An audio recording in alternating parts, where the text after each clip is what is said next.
go. Alrighty. Hey, everybody, and welcome to the Dad Pod. I know it's been a while. I'm your host, Zach Waite, and on today's show, I have my good co-host, Geof Hilton. Geoff, you want to say hi to the people? Hello. It kind of seems that me and Geoff usually we've done about 2 episodes. This is our third one together. Geoff's kind of my go-to co-host, probably because we are both now middle school teachers, so that schedule just lines up perfectly. So on today's show, I don't think it's gonna be as long as our other shows. Hopefully, it's not.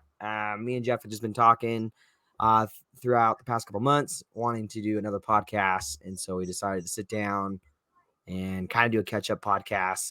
So we're just kind of do a little follow-up, a check-in, kind of where we're at with our lives, and then we're gonna bring up one of our memories that we missed from our childhood, growing up in Wappa Valley. And then our last segment, we are going to be talking about the parent guilt that you might get as a father or as a dad when you have young kids. We all know that young kids require a lot of attention and they want to be in your face all the time. And sometimes that balancing of taking care of yourself and being there for your kids gets a little bit uneven. So we're going to talk about that later in the show. Geoff, welcome. Anything you want to shout out or say anything to your local peeps that follow our show? I don't know if anybody follows. Maybe we could throw a poll up in here. If you can hear the movie on in the background and you know what movie that is, I would be very impressed. Okay. I'd be very impressed. Oh, yeah. Is it an old movie? It was made in like the 90s, maybe the early 2000s. 90s. It's a sports movie. It's a sports movie. Is it Cool Runnings? No. It's a classic though. I remember going to your house all the time and watching Cool Runnings. Yeah, we like Cool Runnings. It's Mighty Ducks too. That's what. Oh wow! Hey, we watched Mighty Ducks the other day, so there you go. So hopefully you pause the video and you don't hear that answer, and you actually since we already gave the answer away. But hey, Geoff, we're just gonna check in with you, follow up with you. So last time we probably recorded was about a year or two ago. So what's new in your life? What's been going on? Yeah, I don't remember. Excuse me. I think when I recorded my my third kid was just born, and now he is 2, and we have a 4th kid. So we have 4 kids now. My oldest is 5, and then my next is 4. He just turned 4, and then 2-year-old, and then we have a 4-month-old. So living the dream. It. Yeah, I'm still working the same job, so still teaching, and I converted you to being a teacher. So that's right, he did convert me to becoming a middle school teacher. So anything else? No, I think that's it. No, yeah, when you started middle school teaching, right, you put in that I referred you, so I got some money for that, right? Like, put that in. No, I don't think that's. Have you ever heard of like those subscriptions? Like, if you get someone to sign up, it's like, oh yeah, you get $50. It's like yeah, that's everything now, but they don't do that for teaching. I convinced you I should get like something, right? I got my cousin money, Hayden Waite, when I did Enterprise. I referred him. He got some money. So sorry, Geoff. No money, unfortunately. I think was sent to you. I don't know. Your school district's different from mine. So yeah, last time we talked, I think I was subbing or I was still working at Enterprise. Maybe I was cutting grass. I've done a lot of things. I eventually went down the road after talking with Geoff multiple times from this podcast, realizing a couple things that I wanted in life. One was that balance of work life, so I could be there with my kids. And I found out because of some of the degrees that I had that all I had to do was take a multiple choice test. That was like 80 questions. And I got my teaching certificate, and that was pretty easy. So, and last year I was a sub at one of the school districts, a permanent substitute, and then they gave me a connection to another middle school, just a little bit 15 minutes north. And now I'm teaching 6th, 7th, and 8th grade social studies. So that's kind of a big task, I guess you could say. He's a first year teacher doing all three. It's been great. I love working, teaching. The schedule's great. I'm sure you know. That's why you teach. Love the schedule. That's good. Love it. I will say that I wish that hopefully some of the kids don't get mad at me, but I wish I could just teach U.S. history. That's just kind of my jam. Not that world history or 6th grade geography is bad, but U.S. history just is, love it. But yes, so I teach those 3 grades. That sounds crazy to me because like my whole Yeah. teaching career, I've only ever like the most I taught was 2 grades, and Okay. most of the time I've only ever taught just one. Like most years I just teach Yeah. one. So like you doing 3, it's like intense. It's crazy. It's a lot. I mean, but like I went to law school, so I'm kind of used to just like drinking from a fire hose, as they would say in law school, and or like chewing off more than you can chew or swallow or whatever. It's been good. I've learned a lot. I think you probably know this, and I think other teachers know this, that it's not so much the material, although I do need to brush up on some of the material, but it's just managing the class. I think that was the first couple of the first semester, that was my hardest thing. That's where I think I grew the most, understanding where the lines are, where the boundaries are, what the behavior is, what am I expecting, the modeling that I'm giving might give them the wrong signal. So that was a big growth lesson for me. It's really like one of those things, like managing the classroom. It's like you don't know what to do until you actually start doing it. You know, Exactly. Yeah. like, Well, that's just, you can sit in the classroom and talk about management, but it's like you can't. I don't know. It's just something you got to learn, like by actually doing it. and then I go to these professional development trainings for teachers, and they're great. I love them. I get inspired and everything. And I'm like, man, they make it sound so easy. And then I go and I try it in my classroom, and I'm like, that did not work whatsoever. Throw that away. Back to the drawing board. But it's good. I love teaching. I'm happy. I've coached. I was coaching. So following up, just finished my basketball season. This is the first time I was a head coach, and it was the first time that I coached girls. And we finished 14-2. My girls were awesome. They're great basketball players. I'm excited to see them as they get older and get up to varsity. And your 2 losses were to the same team, right? So They it's were to really the same team. it's only one Yeah. loss, right? Really, yeah.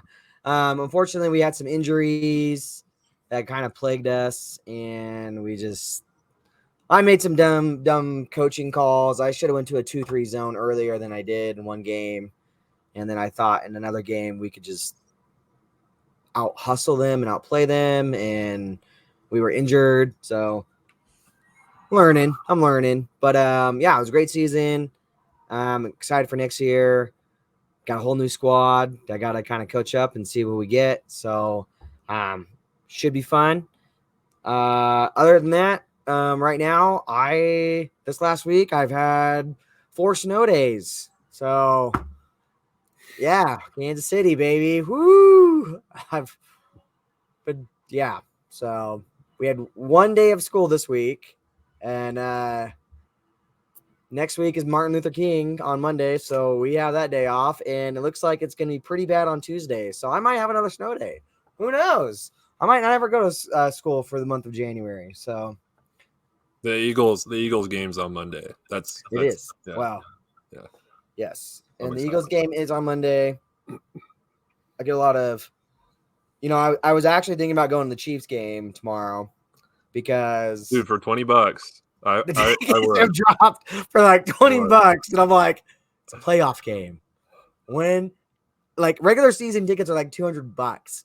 Like I'm like, when am I ever gonna be able to go to a playoff game for like $20? But then the trade-off is it's the high is like 7 degrees with a negative 33 wind chill, and I'm like, I don't know if I can swing that. I don't know if I think if you were here, or if I had one of my best friends here, that it was like ride or die all the way. Let's go. Let's just go experience, But I'm not gonna go by myself. I'm not gonna like, oh yeah, this is great. Like, so anyways, I did think about that this week because it was like, yeah, $20. So I was like, man, That'd be cool. But anyways, Eagles play on Monday. Play the Bucks. Looking for a win. Figuring out whatever's going on. Doesn't look good, but hopefully they can figure it out. We're not here to talk about the Eagles. We'll talk about that later. Maybe in a different podcast that we might create. We're thinking about it. All right. So, Jeff, moving into our next segment, tell me one thing that you miss from your childhood, whether it's food, music, doing something. What is one thing that you're like, man, Moapa Valley, dude, I missed that one. As you get older, you just start thinking about the past. I don't know. I don't ever really remember. Maybe it was when I was 30, like this last August. I don't know. But there was some time where maybe when I started having kids where you start like really looking into the past and you really start like questioning who you are as a person and you're going back to that past to kind of reflect. And so this is kind of why I bring it up is, just kind of helps keep you guided of like, this is who I was. This is who I am. Anyways. So what's the thing that you miss? Yeah, I don't know. When I think back on it, it's like just like the people I interacted with. I think I don't know, whenever I think back like to the past, I think of that Macklemore song where it's like I wish somebody would have told me these were the good old days, Yeah. Because I feel like now that I'm older, it's like I get so excited when I get to like spend time with my siblings, when I'm like around them and like their families, like that's a lot of fun. Or if I like run into, one of my friends that I grew up with, like I was able to do a Super Bowl party with Bone and Ty last year. And that was so much fun to just like interact with them. And so like when I look back, it's like, man, I had it so good. I got to live with my siblings. I got to, interact with my friends every day, any day I wanted, basically. Mm-hmm. And anyways, now that I'm older, it's like I don't get to interact with them as much, and so I think that's what I miss the most. And like it gives me like perspective now, like with my kids, like how young they are. It's like, man, I know someday I'm gonna be like look back and be like, man, that was so much fun when my kids were that young and I got to interact with them. And so it's like I just need to, try to live in the moment, like that Macklemore song. That's right, man. Yeah, I definitely agree with that. I feel like there was a part of me, I think that like I knew. I mean, everyone would tell you as a kid, "Oh, these don't last for long." Like they don't. Your group of friends when we played football or sports or whatever, they're like, once you get older, you don't ever hang out with them. You don't ever spend that time. You don't ever, and you're kind of like, oh yeah, okay, yeah. So I kind of felt like I knew, but I didn't really quite understand until I got older, if that makes sense. You're like, I am lucky. I get to hang out with my friends. I get to hang out with my family. I get to spend this time. I get to do all that stuff. But then, like, when you get older and you move away from that and you don't spend that time and you don't, like every day, that's what we did growing up. When that's gone, then you're really like, now those words actually make sense. Now I really understand the emotions behind that. So I definitely. Sorry, I have a cold. Anyways, my bad. You're good. You're a teacher. You're fine. You always have a cold. Yeah. I definitely agree with that. One of the things that I miss, I kind of was talking to you earlier before the show, was just when you grow up in Moapa Valley, there's not a lot to do, and there's really nothing in the valley. Like there's a couple fields of alfalfa, Dirt. but not really dirt. Mostly dirt. I grew up in the dirt, sand dunes, all that stuff. In fifth grade, my dad, he was able to purchase some ATVs, some four-wheelers. And so from fifth grade on, I kind of developed this adventurous explorers kind of attitude where in the summer, sometimes all your friends were gone because they went on family reunions. They went to Utah. They would like left. Or got sent to a farm to work all summer long. In Wyoming, Just kidding. where it could snow in June. But so when they were gone, that was Jeff, by the way, if you guys didn't catch that. It was a good experience. Sorry, that might sound like it was a good experience. So. But anyways, when my friends were gone, I always had that opportunity just to like hop on the four-wheeler and just have that freedom to kind of like go wherever I wanted. Sort of, not like I could, yeah, let me go to Vegas or whatever. I didn't do that, but like you go anywhere in the valley, and that freedom and having that ability to kind of go anywhere at that age, just kind of like, I don't know, I just miss it. When you're just driving around with nowhere to go because you're just Yeah. exploring. And so it's like you don't feel like you're wasting time. You don't feel like you have to be somewhere. You don't feel like I got to make money or I got to go here, get my food. I got this, this, and this, and this, and this, and this.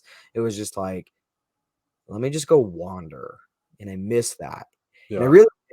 what I really miss is I used to have like an iPod and I put my headphones in and I would just get like lost in the song that I was listening to, and I'd get lost in like where I was going. So the other day, me and my wife were kind of going through our Spotify, and we were like, what was like the first song that I liked, And so we went down the list because Spotify came around at the end.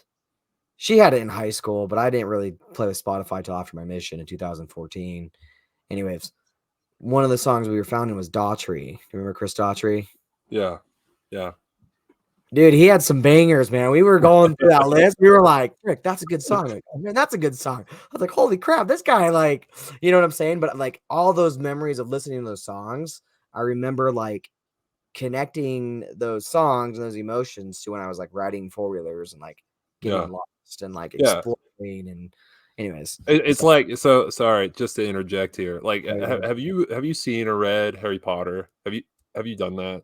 Oh, I've okay. seen the movies. I have, It- unfortunately, Jeff, I have not read Harry Potter. okay, okay, okay. Like I So like to just, tell stick everybody. with me for a sec. All right. In Harry Potter, there's a thing called a pensive, and what they do is like they put memories in it, and Uh-huh. then they can go and like live their memories again. Anyways, Yes. I kind of imagine like music is kind of like that. Like you listen to a Yeah. song, and it Yeah. like takes you back to Yeah. like when you were like into that song and like the things that were going on, and it's like, Yep. anyways, it's like going back into a memory. Yeah. So it's cool.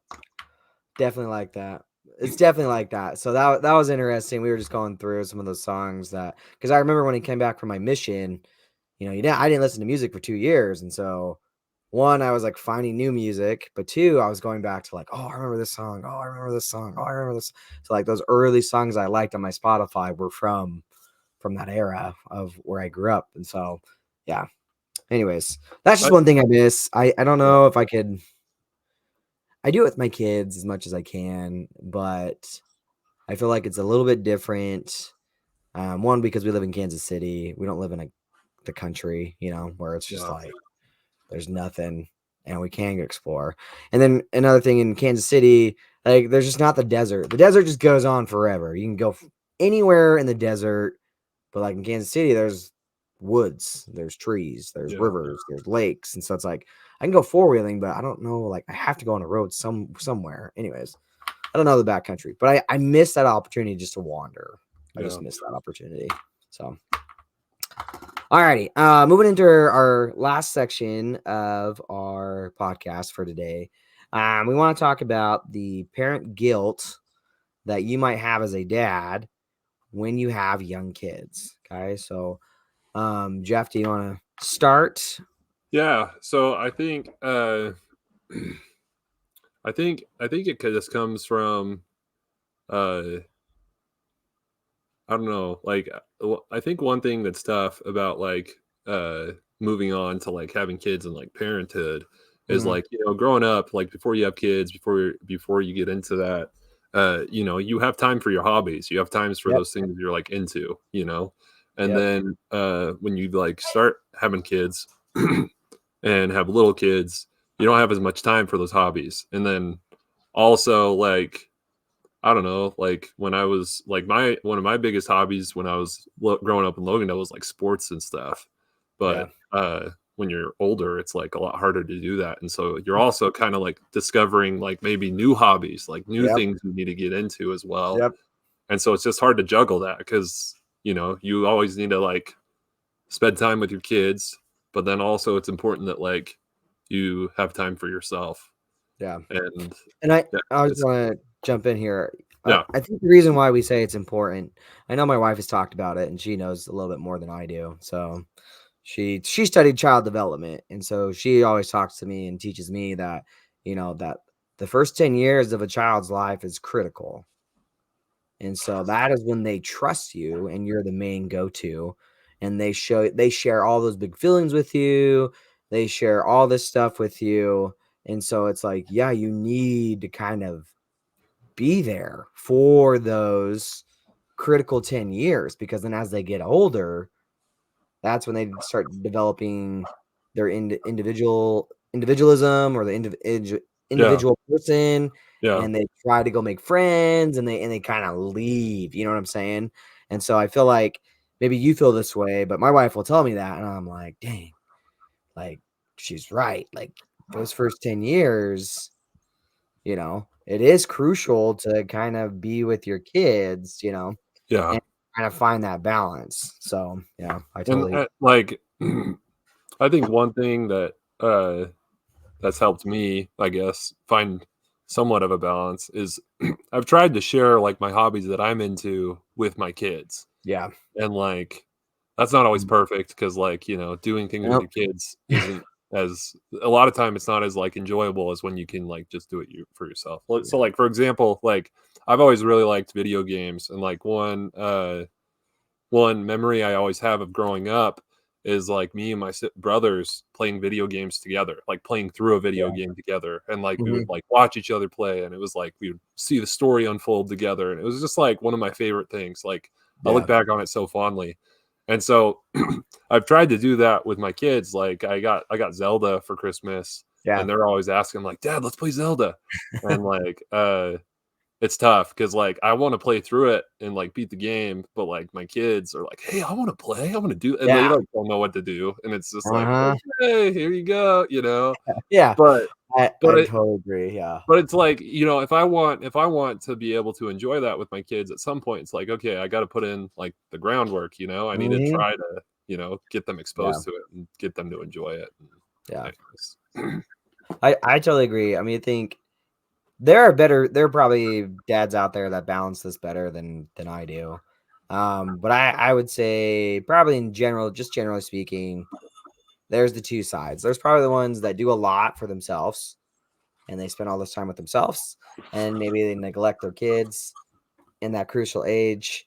And then there's probably people more like me who will neglect myself so I can always be with my kids. But Yeah, then it kind of backfires because my wife's always all like, you try to like spend all this time with the kids and then you end up just getting mad and frustrated. Like, and I'm like, well, I don't tend to get mad and frustrated on purpose. It's just, I'm yeah, trying to be the good dad and like I'm yeah, trying, but it's like that balance of like, well, maybe you're trying too hard and you need to kind of give some time to yourself to kind of do that balance. yeah, So I feel like in my one thing that I do is coaching. That's my one thing that I'm like, I yeah, really, and I feel like this year, my second year coaching,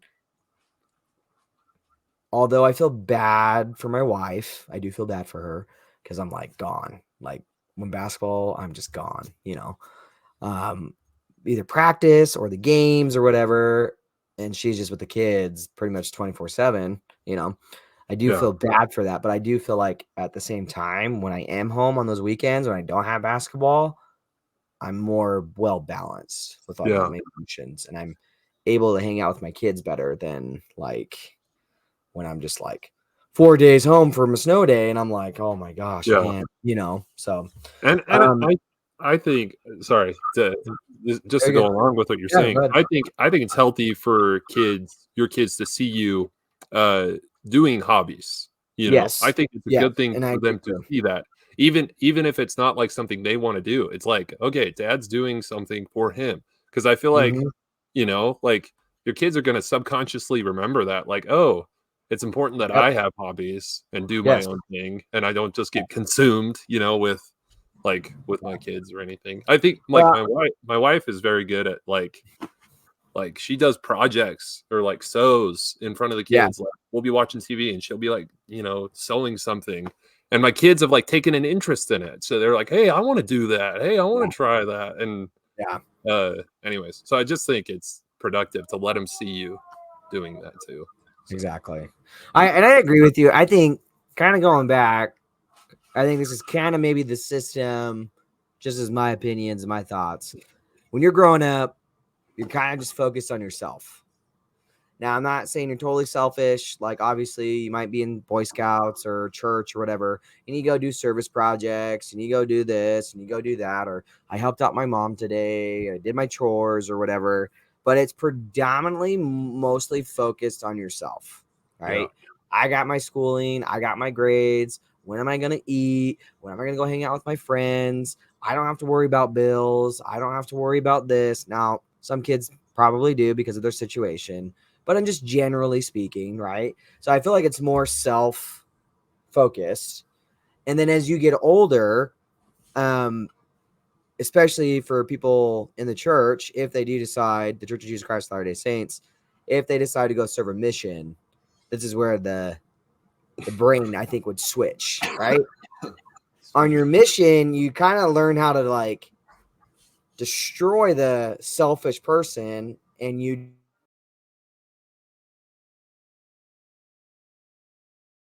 basically what I was saying though, like you're selfish kind of growing up because you're kind of focused on yourself, and rightfully so. I would say it's development appropriate because you're trying to figure out the behaviors and the emotions you have and how to handle them, right? Well, and when you become a member of if you're a member of our church and you decide to serve a mission for our church, on that mission, you kind of kill yourself and you learn how to just serve everybody else. And it is a great feeling. I'm not going to say, oh, yeah, it sucks. No, it's a wonderful feeling. You're just caring about other people. You're serving other people. You're just like this selfless person, right? Well, then you come back and you either go back to your selfish ways because you're trying to like integrate back into society and be like, okay, now I need to like focus on me again. Am I going to school? Am I getting a job? Am I doing this, and this? And then you get married. And then when you have kids, it's that start over of I got to kill that self again. Do you know what I'm saying? Yeah. Yeah. That's what I think the cycle is. That's just how I view the cycle. And Yeah. so I feel like I get to this stage where I'm at that stage where I am trying to let go of myself and do everything for my kids. But then I'm also like realizing, well, I got to spend time doing some things for myself. Yeah. Because it makes me a better person for my kids than if all I'm doing is just focusing on them and everything that they want, you know? Yeah. So, And like I said, I feel like showing them like you're doing things for yourself. You're showing them how to live healthy. You're yes, showing them a yes, healthy lifestyle. And so yeah, I think like in that way, you're still being a good parent to them because you're like, hey, yeah. look, it's important you do this. It is. Well, and, like I've kind of tried to show my kids some hobbies that I've done, but at the same time, I try to like, what are they interested in or what do they like? And I would say the hardest thing is with the kids that I think we have, they're so young, five and younger or 6 and younger is, I don't know if you deal with this, but as a parent, I'm always like, are they ready for this? Yeah. Well, Yeah. let's just give it a shot. Let's just see. And then you're like, no, that Yeah. was way too early. Maybe Yeah. in the future that'll be a great thing. But like I feel like I'm always kind of jumping the gun of like, yeah, let's just give it out there. Let's just give it a whirl. Let's see Yeah. Yeah. if they like it or they pick up on it or if they want to do it. And then it's just like crash burn. I'm like, all right, whatever. They're too Yeah. young. So I know we've experienced that with when our kids were younger. I mean, I told you how young my kids are now, but yeah. a year or so ago, it was probably like 2 years ago. We were like, hey, like we like playing like board games and card games. Let's like get our kids into that.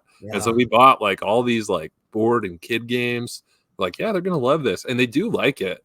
But Yeah. like every single one of those kid games is like destroyed Oh and yeah. like Oh yeah. falling apart and like Mm-hmm. but like they do like it and enjoy it, Yeah. but yeah, they definitely They're just too didn't. young. Yeah. Yeah, yeah, Like we do the same thing. All of our board games and all our stuff is like on the top shelf in our closet because our kids will just rip the cards. They just like, it's yeah, just like, oh my gosh. Like, Yeah. so we don't play games. We don't play games because we're like, they're just too young. They don't Yeah. understand it. Like one that we did the other day, or one that I think most parents maybe struggle with. I don't know if you ever struggled with it, but since our oldest daughter has autism, it's kind of hard with our second oldest because he kind of patterns after her. Yeah. But she's kind of mentally delayed, and so she has the intelligence about the same as him or lower, and he's kind of becoming the higher one. So like sports, my oldest, I like I watch football, I watch baseball. We take him to the baseball games. Like we've tried to take him to the games I coach at home, and he comes in there and he loves the basketball and he'll do everything. But like at home or at the playground or whatever, he'll never touch a ball. Never even like he has no interest whatsoever. Yeah. Right? Yeah. So you're just kind of like, when do I start that like putting him into sports? Now he's just 3. I know that's early, and some Yeah. parents are like, "Oh, that's when you have to start." And I'm like, "I'm not crazy. Like, if he doesn't want to play sports, that's fine." But just stuff like that. That's kind of hard. Whereas, like my 1-year-old, he's always with the ball. He has a basketball, he has a soccer ball, and he's always throwing and kicking that thing, and he Yeah. just wants to. So it's just kind of like, oh, okay. But my 3-year-old, he's very like ingenuitive. He likes to play with his cars, and he'll like to build things to like jump his car, and he has this wild imagination, So, but I mean, one, I would say to dads out there, like, you're going to deal with the guilt and don't ignore it. You just need to learn how to cope with it healthy. Yeah. I think one thing that I've figured out, and this is like my New Year's resolution, I guess you could say, is I have noticed that being able to write for some reason just kind of calms me down. Yeah. And I don't know what it is, but when I have that moment to just sit down and write, I feel like I'm more focused and I get through the tasks that I want to do. And I'm going to unofficially diagnose myself as ADHD. I probably have all the symptoms, but like I just jump from one task to another task and I get so excited to do it. And then I fizz out and I don't get anything done, you know? So for example, the dad podcast, I did a couple episodes and then I fizzed out and I haven't really gotten into it. But I have found that like when I sit there and I write just kind of thoughts that come into my head, maybe it just organizes my brain better. But then like I feel like I'm able to like deal with the stress or deal with the anxiety, and I'm able to get things done efficiently and effectively, Yeah. So I feel like that is my resolution this year, is to like write more, because I feel like it's a coping mechanism to balance that guilt that I might have as a parent. So Yeah. I think one thing that has helped me, I don't know, just have like my own me time is I have like, anyways, I've gotten really into podcasts and stuff. yeah. And so I have like these headphones that are like open eared. And so like I have them in and I can listen to stuff, but I can also hear. And so like whenever I'm like doing chores or like anything that like I don't need to be like focused on like 100%, I'll listen to something, and so I'm able to like have like my me time but like still get like stuff done, and so that's been a big thing for me. Yeah. I do that in the car. I try to listen to books when I commute to work, and then usually in the summer, if I cut grass, that's my see ya. I'm gone. So, but yeah, I think if you're out there, I don't really. Do you have any other tips or tricks for coping with that guilt, or? Not really. I mean, not really. Yeah. I'm more of a go lucky type of guy, so like you're probably doing better than you think, you know, and like just go easy Yeah. on yourself, like no one's perfect. Uh, like, anyways, I've learned it through teaching, but I've also done it with parenting. Like I've just talked to my kids, like, hey, I'm gonna make mistakes, like, Yeah. and my daughter tells me that, like if I get too Mhm. angry or too upset, she's like, Dad, you're making a mistake, or like something like that. It's like I was like, yes, I know, I'm sorry, but like The other day. It's definitely a learning process and just Yeah. going through it. I know we kind of talked about like managing the classroom. You can't really figure out how to do it unless you're like able You're in to it. given the opportunity to Yeah. teach. It's like the same way with parenting, like Yeah. you watch your parents parent, but it's like completely different when you have like your own kids. And so Yep. like anyways, just be patient with yourself and know you're doing better than you think probably. Yeah. And I think it, like I said, like this show and other shows, like you got to talk to people because one, it just kind of helps you figure out what's working and what's not. Um, I talk all the time to other teachers about how do I manage a class because I talk to you all the time because I'm like, I don't really know what I'm doing, but it's like, well, whatever you said, I probably can't remember it, but I know it was good because I went and I did it or I tried it out or it gave me a different idea to explore and to try. Yeah. So Yeah. I definitely think that, like one, I guess the first step is to acknowledge, do I feel guilty? Do I feel anxious? Do I feel these emotions? And then two, like you're in the thick of it, like parenting. Yeah. Like you said, like you're going to make mistakes and you're going to, like I remember one kid in my class, I did something or said something and I was doing it jokingly or whatever. And, kids are always like kind of calling you out and they're just like, well, that was really like messed up. Like that was really rude. You need to apologize. That's not how you should treat people. And I was like, oh, you're right.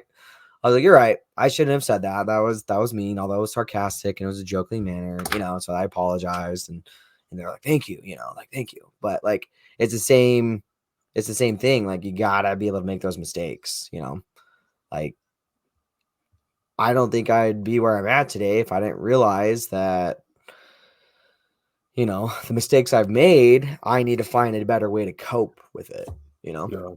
So Yeah. anyways, all the dads out there, keep up the good work. It's not easy. We understand that. They're going on out there trying to make money, trying to be a dad, trying to keep your hobbies, trying to do all that stuff. Just like Geof said, glass is half full. You're doing probably better than what you think. Um, you know. Other than that, I think that's a wrap, Geof. Unless you have anything else you want to That's give it. Do you want advice, me to plug my song? play your song. Yeah, Oh, but, yeah. well, I guess not play it. Like just say what it is. Oh, Like I yeah. don't Please. know. Okay. Well, yeah. So in our couple podcasts, I used to just say, what was that one song? What did I say? I don't even know what I said. It was about just give me a song that you remember from your childhood that Yeah. just like was a good song, I guess. I don't know. What is the song? Yeah. So I rediscovered this song, and Okay. like you talking about how you were listening to old music brought back all these memories. I listened to this song today, and I actually showed my kids it while we were out shopping, Is it and they're like, Is it "Oh, this is Matchbox? cool." Is Huh? it Matchbox 20? No. My kids already know that one, and they are obsessed with it, like I am. Anyways, it's called "My Paper Heart" by All American Oh Reject. yeah. Yeah, and like that song, like I I have rediscovered it so many times, and like every time I listen to it, I'm like, dude, this song rocks. Man, Like this song's it's a so good. banger. Yeah, I remember Carly was in middle school and they went to Vegas for something. So I was in elementary school and she came back with that album of All American Rejects and she came back with a Good Charlotte album. yeah, And it was the one that had the anthem and girls don't like boys, boys like cars and money or whatever, all the girls and boys and all this stuff. Anyways, but I heard her play those two albums like most of my elementary growing up, going into middle school. And I was like, this is the stuff. Cause I remember when we went to middle school, the hit song from All American Rejects was Dirty Little Secret and Move yeah, Along. So yeah, those are always good classics. But yeah, yeah, for sure. appreciate it. Alrighty, well, we will probably talk again down the road because Geof's usually available when I'm available. So teacher Yeah. life. Thanks for tuning into the Dad Podcast, or the Dad Pod. Not, I'll just say the official name, and we'll catch you next time. Good night. Good night.